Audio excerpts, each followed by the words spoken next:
The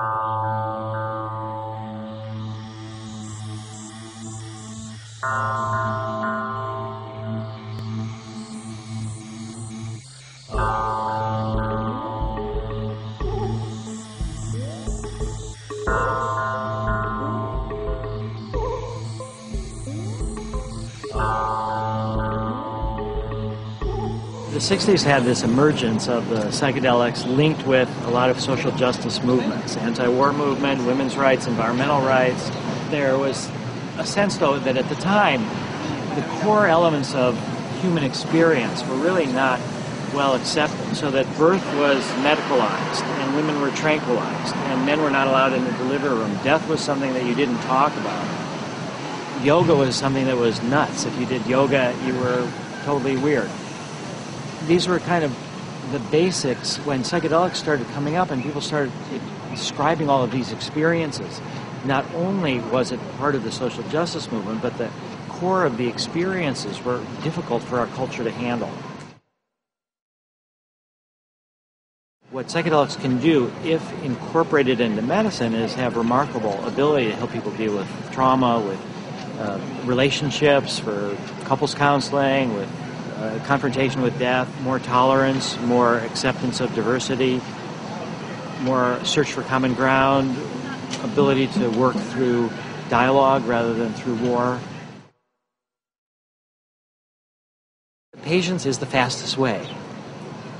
You know, if you push too fast, if you're impatient, you're not going to get where you want to go. You're going to get people nervous. So if you are complacent and too patient, then that's destructive also. Moving at the speed that you can, bringing people along at the speed that they're willing to go, that's actually the fastest way. You go too fast, there's a counter reaction. And there's also times where there's this sort of tipping phenomenon, so that people can be working for 100 years to try to stop slavery, or 100 years to let women vote. And it seems like they're not making much progress. But then they reach this tipping point. Enough people have been educated, then before you know it, within a few years, things flip around. We want to think we're at this tipping point, and we want to think changes are right around the corner. So the point is, would we do anything differently? Are we or aren't we? We still have the same choices. Are we going to try to work in the ways that we think are most effective? I wish and hope that this tipping point is near. I can't really say. I thought that we would have changed global policies a long time ago, that people would have seen the bankruptcy of prohibition, the necessity for altered states and spiritual experiences.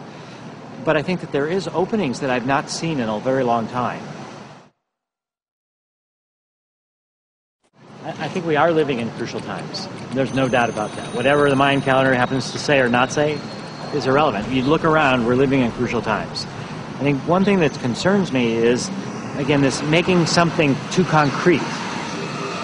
That there's going to be this transformation of consciousness, this fundamental split between where we've been before and this new consciousness in 2012 is marking this division line.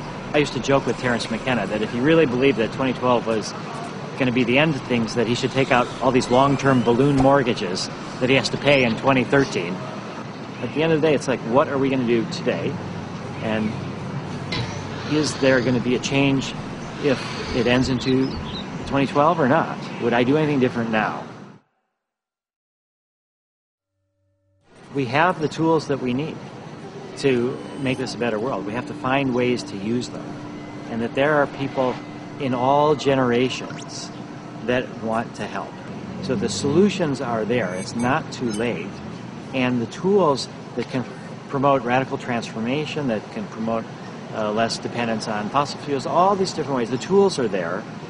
And the necessity is for people to be willing to take a risk of optimism, to be willing to try, to be willing to hope.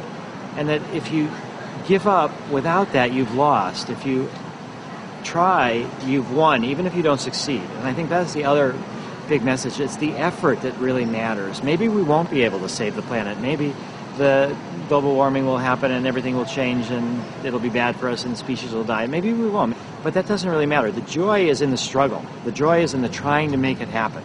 So you don't have to believe that it will work. I think that's the first thing, is it doesn't. You just have to believe there's a chance. Are you waiting to be stable when you make yourself free? Waiting for essentials, time, second mental. Integrate Earth, recognize potential. breeds opportunity. Are you waiting to be saved, or will you make yourself free? Waiting to assess your time, second mental. Integrate earth, recognize potential. Crisis breeds opportunity. Are you waiting to be saved, or will you make yourself free?